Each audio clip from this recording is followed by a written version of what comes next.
duhereye kuri ayo majambo avuga ngo sinzogira ikibi ntinya, nta kintu na kimwe mu isi tugitinya. nta n'umuntu yo kwita ko akomeye, ariko nta kintu na kimwe tugitinya, kuko dufise ukomeye abiruta byose, abaruta bose.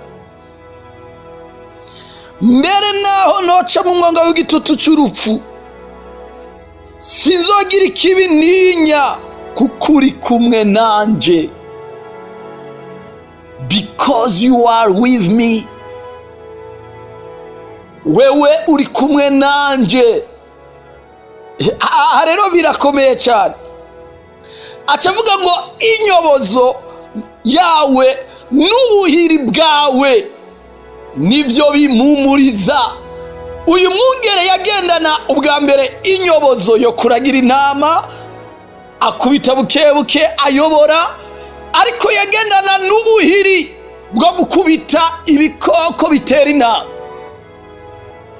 ubuhiri bwo gusavya amadubu, ubuhiri bwo gukubita umwansi, ubuhiri. Inyobozo yawe n'ubuhiri bwawe bwo kunkingira nivyo bimpumuriza.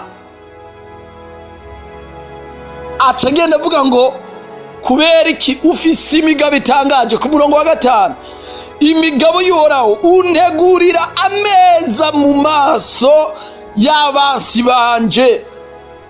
Aha, anafanya mambo aliyo juu ya fahamu zetu, arakora ibirengeye ugutahura kwacu, adukorera ibintu bikomeye birengeye.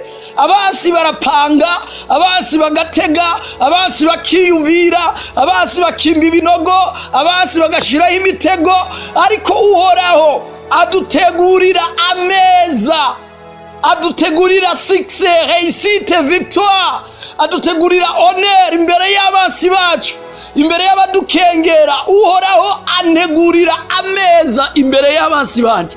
bwira abansi bipange sawa sawa, ariko ntibazorusha Yesu yatsinze Herodi, ntibazorusha Yesu yatsinze bafara, yatsinze abami bakomeye, ntibazoruta Yesu yatsinze abafarisayo n'imigabo yabo, ntibazoruta Yesu.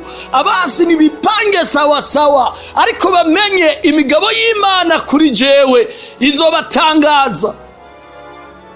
antegurira ameza mu maso y'abansi banje, adutegurira ameza. Iyumvire, imbere y'abantu bakugwanya, imbere y'abantu bavuga ibi, imbere y'abantu bagutera ibi, imbere y'abantu bakwiyumvira gutya, ariko Uhoraho akagutegurira ivyiza, kandi bakazobona, amaso yabo akazobona uri mu vyiza. kubera iki? Uhoraho agutegurira ameza mu maso y'abansi ba. acavuga ngo wansize amavuta, onction, wansize amavuta. turakeneye amavuta y'Imana ava mu bugororotsi, amavuta y'Imana ava mu busabane, mu bucuti dufitaniye n'Imana, amavuta y'Imana ava mu karyo tuhora twihererana na Yesu gusa, amavuta y'Imana ava aho umuntu agiranira imigenderanire n'Imana ku munsi ku munsi, day by day, ukaba ufise akanya ko kuyaga n'Imana yawe, ufise akanya ko kwiyumvira ku vy'Imana yakoze, ufise akanya ko gusoma ijambo ry'Imana, ufise akanya ko kwiyumvira ku bikorwa bikomeye Imana yakoze, ufise akanya ko kugendana kwiyumvira aho ubushobozi bwa Mpwemu Yera bugera. wasize amavuta ku mutwe. aya mavuta arazanano n'imigenderanire duba dufitaniye n'Imana yonyene, Imana yonyene, Uhoraho wenyene. akanya ka Yesu ku munsi ku munsi, akanya ko kurimbura ijambo ryiwe, akanya ko gusenga. aka kanya karazana amavuta mu buryo butangaje cyane gose. ku buryo ibintu bigenda vyikora, abantu bakabura ukuboko kuriko kurabukora, bakabura ikiganza kiriko kirabukora, kubera ukuboko kw'Imana muri ico gihe kuba kuri invisible mugabo kuri en action. Wasize amavuta ku mutwe, iyo nsi irakomeye kubera izanwa n'utwo twanya twiza tuza guhereza Yesu, tukamubwira ivyatunesheje, tukamubwira naho tugomba kunesha, tukamusaba inkomezi, tukizigira imbaraga ziwe. Wasize amavuta ku mutwe, igikombe canje kirasesekaye, igikombe canje kirasesekaye. Nukuvuga yuko ibintu bigenda bikoreka neza kubera iki? Izi mbaraga z'Imana, ubu bushobozi bw'Imana, iyi ntsinzi Imana iha umuntu atayiziga, ari kubera ayizeye cyane, yabanye nawe, yanywanye nayo. Wasize amavuta ku mutwe, aca deklara rero iyi ntama ikitangura kudeklara ikavuga, uyu Dawidi yifashe nk'intama iragiwe n'umwungere yitwa Uhoraho. Rero ya ntama ikitangura kuvuga ngo nukuri ivyiza n'imbabazi bizonyumako iminsi yose y'ukubaho kwanje, nanje nzoba mu ngoro y'Uhoraho ibihe byose. I will be under the direction. Bavuga ngaha mu ngoro y'Imana, ariko nanje nzoba mu buyobozi bw'Imana, nanje nzoyoborwa nayo, nanje nzokwemera indagire, nanje nzokwemera haleluya ce bugufi muri ubwo burongozi bw'uyo mwungere, niyoroshe muri ubwo burongozi bw'uyo mwungere. Haleluya.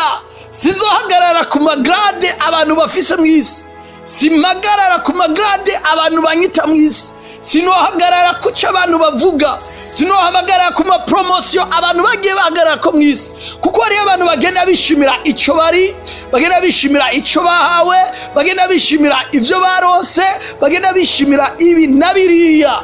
Ariko uyu mwanditsi avuga aciye bugufi avuga ngo nukuri ivyiza n'imbabazi bizonyumaho iminsi yose y'ukubaho kwanje, nanje nzoba mu ngoro y'Uhoraho ibihe byose. Nzoba muri ubwo buyobozi, nzoba muri ubwo bwiza, nzoba muri izo mbaraga, nzoba muri iyo presence, nzobana nawe. Aho ndabizi ivyiza n'imbabazi bizoca binkurikira, bizomerekeza. Imana yari yabwiye Abisirayeli hariya mu gusubira mu vyagize babwira ngo nimuze mutambamire iburyo cyangwa ibumoso, ariko muze munyizigire, nimuze mwizigire ivyahariya, muze mwizigire inkomezi zanje, imbaraga zivuye mu ijuru. Ivyiza n'imbabazi bizotumwa, kandi kuko azohora adutegurira ameza mu maso y'abansi bacu. Adui jipange sawa sawa, Yesu anaweza kushinda wewe. Imana yo mwijuru ibahezagire, Imana yo mwijuru ibakorere, Imana yo mwijuru ibagirire neza. Mugendere muri ubu busabane, muri ubu bucuti, mugire imigenderanire myiza, mugire imyanya y'impemburo muri kumwe na Yesu gusa, imyanya yo kwiherera muri kumwe na Yesu gusa, imyanya yo kurimbura ijambo ryiwe muri kumwe nawe gusa. Musi y'imbaraga za mpwemu yera ibintu bizoshoboka, igikombe cawe kizosesekara, azogutegurira ameza mu maso y'abansi bawe, kandi igikombe cawe, ibintu vyawe bizokoreka bikozwe n'imbaraga z'Imana. Imana ibahezagire.